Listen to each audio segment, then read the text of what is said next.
Welcome to Saturday's Warrior in our latest installment of Saturday's Night Live as we go live to review our live reactions and review the latest game. Tonight, we are reviewing the matchup between BYU at Utah. The first time the Holy War in basketball is being played in conference since 2011. Big game, crazy, went to overtime, gave us, I think, everything everybody expected from a Holy War game. And I think everything we expect to see from BYU, at least in terms of free throws. So disappointing ending, not the way we wanted it to go.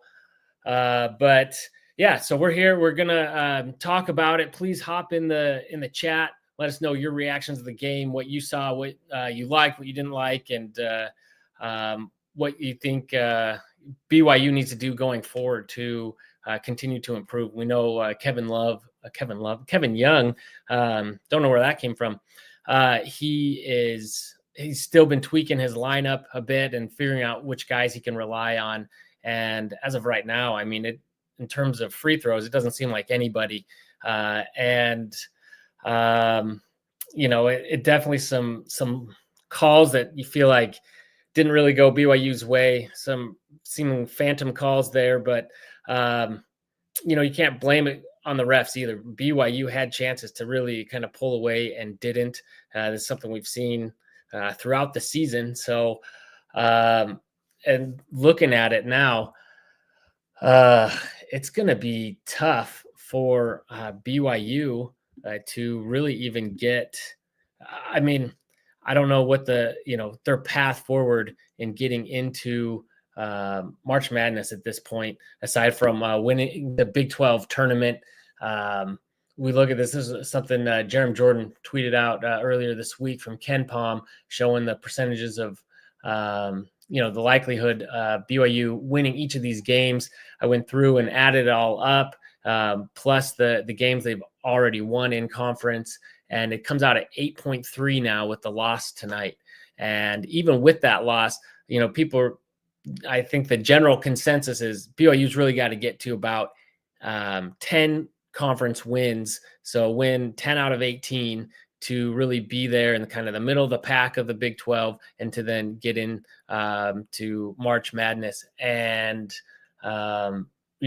right now those projections are not in BYU's favor. Obviously now, the game was posed as a 50-50. It was a toss-up. The game went to overtime and was decided by 1 point. So, it's certainly, I think that was a good projection. So, if these other projections hold, BYU's got to not only defend home court, they've got to pull off some upsets now after losing a winnable game against TCU, letting one slip away against Texas Tech, who's been on quite a tear lately. So, BYU, we know they have the talent. Do they have the right combination of guys? Do they have guys that can put it together? Is there a fit? And my big question is, can they hit free throws? This goes for every team in college basketball, but when you have when you have the 1-and-1s and you think about all those that were missed on the front end, now Utah missed some too, because let me pull up the stats. I guess where I'm going with this is you're not just missing that one shot. So, not only is it a terrible free throw percentage, 4 out of 10, you're hitting 40%. Utah was terrible too, but it was still over 50% at least. You look at that, hitting one or two more free throws, you're not saying anything crazy, hitting 50, 60% of your free throws, that could be a different game. Obviously, things continue to play out differently, but when it's that close, every point counts. And again, some of those free throws were attached with other free throws, subsequent free throw attempts that you could have had. Now BYU didn't really get to the line much, and quite a free throw disparity there, 32-10. Holy cow. So, both teams played pretty good defense, terrible shooting from both teams. But at the end of the day, even though I feel like BYU really had momentum down the stretch, they were playing better basketball. They were playing feisty defense. They were getting a lot of steals, disrupting Utah's play. They just couldn't come up with the plays on the offensive end at the end of the day, not enough. So, yeah, let me know. What are you guys thinking BYU's got to do going forward? You could see Kevin Love did it again. Love. Now that I've said it once, it's going to be stuck there. The Now that they've you've seen that they've really started relying on those veterans there late in the game, and that has seemed to pay dividends. You see, they tend to be a little bit more collected, and you have that chemistry there, especially with Hall, Foose, Richie Saunders, all in there together. I did think it was interesting on what was I think BYU was thinking would be the final their final play of the game. They had Dawson Baker in, and they definitely that play was designed for him. Got an okay look in, it just didn't fall. So I thought that was interesting, but then they took him out, went back to their other guys. But yeah, let's look at this though. I mean, Richie Saunders, 16 points. I mean, what do you have? A steal, 4 assists. I mean, this is just 7 rebounds. It's just what you'd expect from Richie Saunders. Foose, really got going, and they liked what they had from him, even though he struggled a bit earlier on. He had some looks, but obviously their length was getting to him. He did have some of, difficult shots, but shots that he tends to get in. And, he really picked it up, got 16 points as well, 6 rebounds and 2 assists and a block. And what a block it was. But you look at it, they finally, well, let's see, looking down here. I mean, they played with the lineup a little bit. You saw Trey Stewart come in. And I think he played well defensively. He got in there and disrupted some shots. And even though he's a bit smaller, he's able to, contribute in that regard. But you see, Cannon Catchings, that's what I want to look at. Now, he's still struggling offensively. He hit that one clutch 3, but it seems like he's forcing a bit on the offensive side. But defensively, he was getting in there and 3 steals. I mean, he was certainly active with his hands there on defense. You like his length and his athleticism.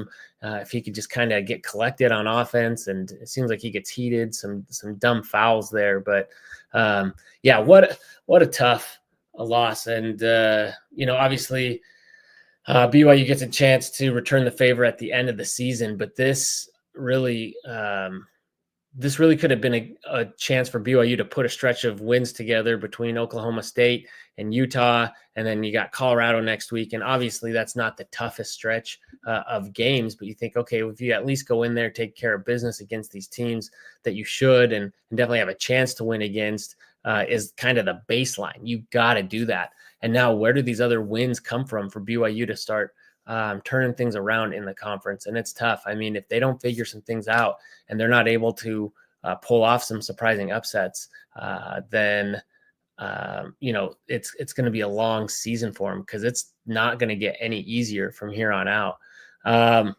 But yeah, a big thing is I think you still need chemistry. I love Demon. He still seems to get flustered a little bit in some moments and can rush things, but man, I love it when he gets downhill. And I was thinking that to myself. And then he got that play at the end of the game, and he went running downhill, and he launched that pass over to Richie, and it just rimmed out. And but it was exactly what you want to see. I want to see more of that from Demon. I think that's when he's at the best. When he's on the run, he goes downhill, and then he can find people while he's on the move for the open shot. And I think that's what BYU gets their best shots, is when you can find the open man and they can kind of take the shot in rhythm instead of people just kind of forcing shots and jacking them up. So, and then the other thing is, if BYU can keep going there and play defense like they played tonight, and they are able to slow some teams down, that's fine.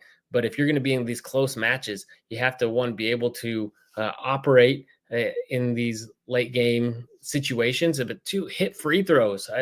That's been a huge thing all season. And I know I'm a broken record on this now at this point, but it's huge. Obviously, again, only 10 attempts, but only hitting 4. I mean, if I can shoot or hit more free throws, if I got a better free throw percentage than your team does, then you have an issue. So It's disappointing. But I mean, hopefully BYU, can turn things around this next week at Colorado. But again, you got Cincy, who's been doing well, and then Baylor. It just doesn't get any easier. And then at UCF, a game I was hoping to make it to. That's not going to happen. But I mean, they went to the wire with. Didn't they go to the wire with Kansas today? So. Looking that up, make sure I remember that right. It's a long day. Anyway, so it just does not get any. It was Houston. Sorry, 69-68 against Houston. I mean, and you saw what Houston did to BYU. So, anyway, I don't have a lot more to add on this. It was a great game. There were some great moments. It was definitely an entertaining game. It's a bummer that the Holy War was relegated to ESPN Plus. I like it. For me, it's easy to access, but in terms of viewership, but again, neither team is really, living up to the bill to warrant being put on national TV, I guess. And you'd really like to see BYU, who has a good combination of experience and young talent, to be able to put all that together and find the right combination. So we put on the coaching staff to figure that out, and the players to ultimately, carry it out. They've got to do it. They've got to execute.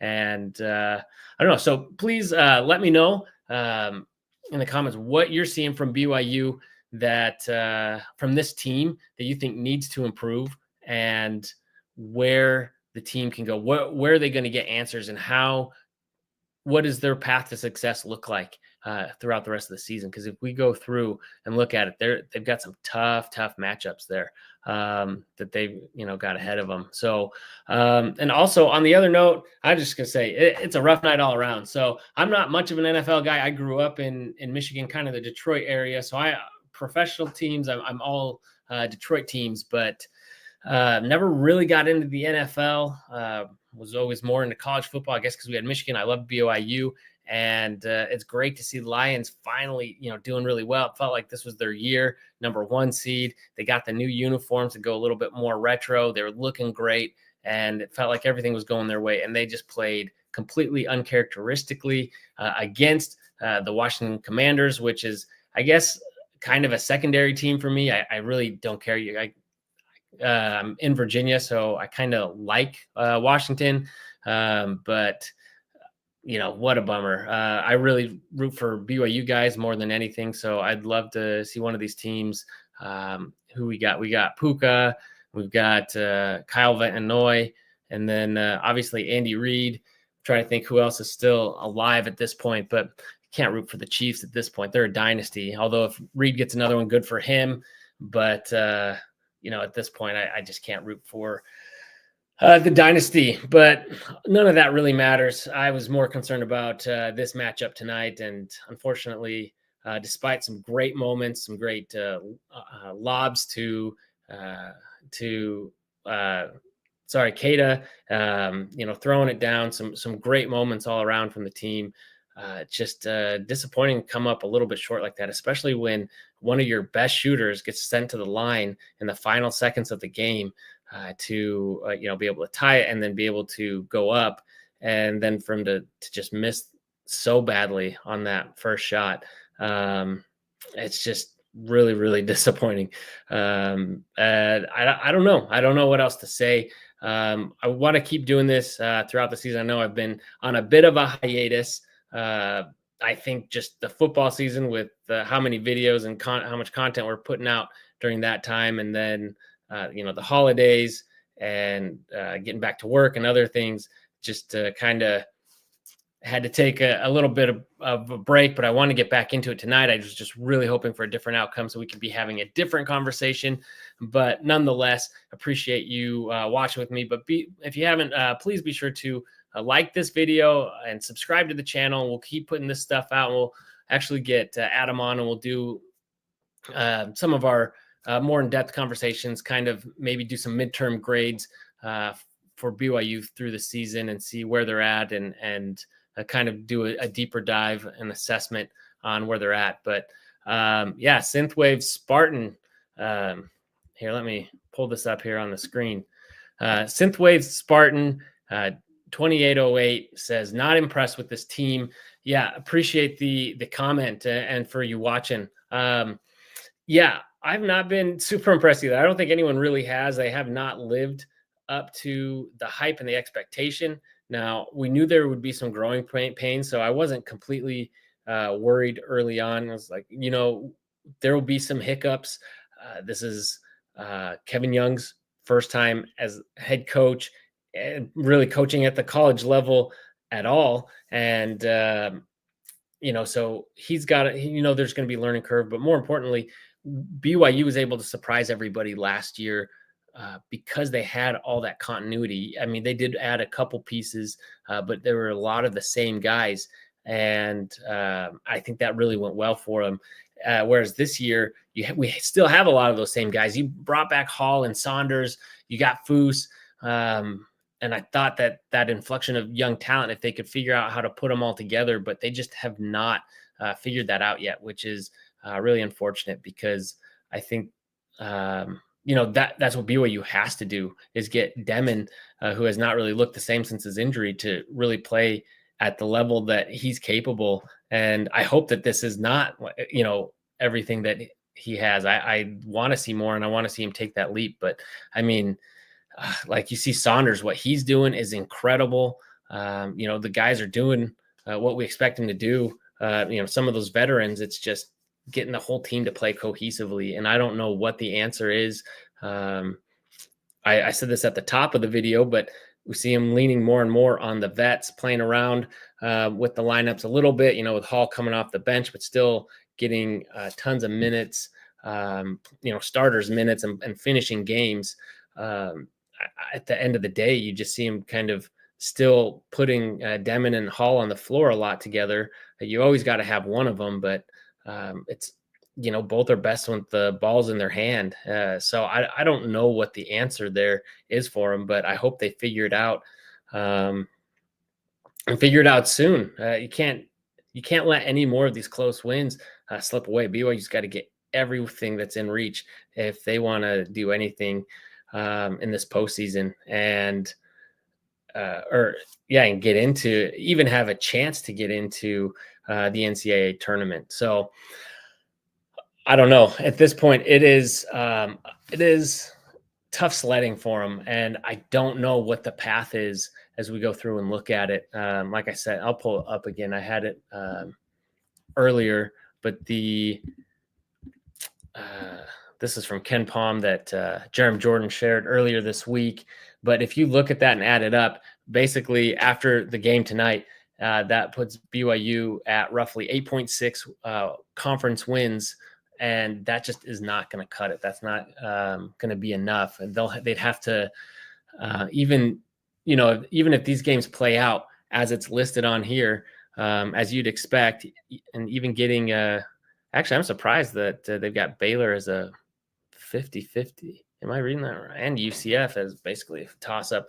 That surprises me. But, if these games play out as projected here and BYU comes out with 8 or 9 wins in total in conference, they'd have to really go on a tear and do something really impressive in the Big 12 tournament. Obviously, if they won that somehow, that would get them in. But I don't know. Maybe they could have an NC State run like they had last year. But hey, Synthwave, thanks again for the coverage, and thank you again for joining the show and watching and commenting. Appreciate it. Appreciate everyone for hopping on. And again, always we do this show for the chats to get everyone involved. So appreciate any comments, thoughts, insights, questions, anything you guys have.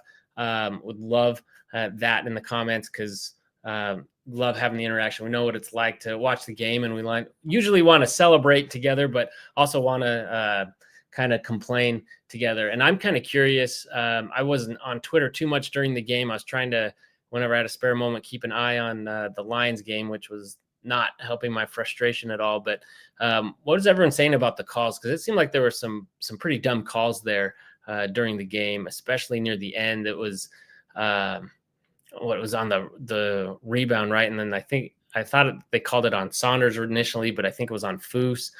I didn't see that. And then there's some other things. So I don't know. It felt like BYU had some things going against them there, but at the end of the day, they have themselves to blame because they didn't execute and couldn't even hit the few free throw attempts that they had. Some clutch ones down the stretch, and other times they had some good looks. They had some good shots. There was Foose had one. I'm trying to remember at what point now, but he had one later in the game, and it just kind of rolled out, and it was a shot that he hits all the time. So I don't know. Sometimes it just happens, but I hated the look at the end there from Demon.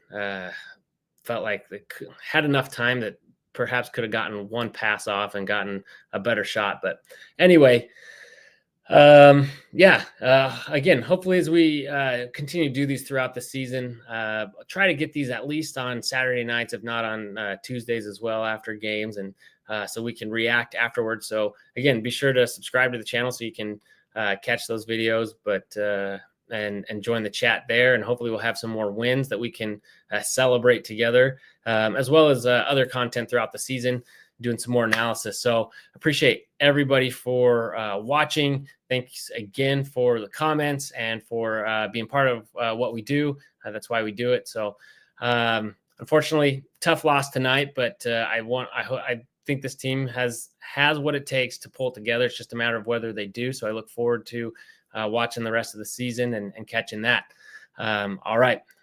Well, as always, go Cougs and have a good night.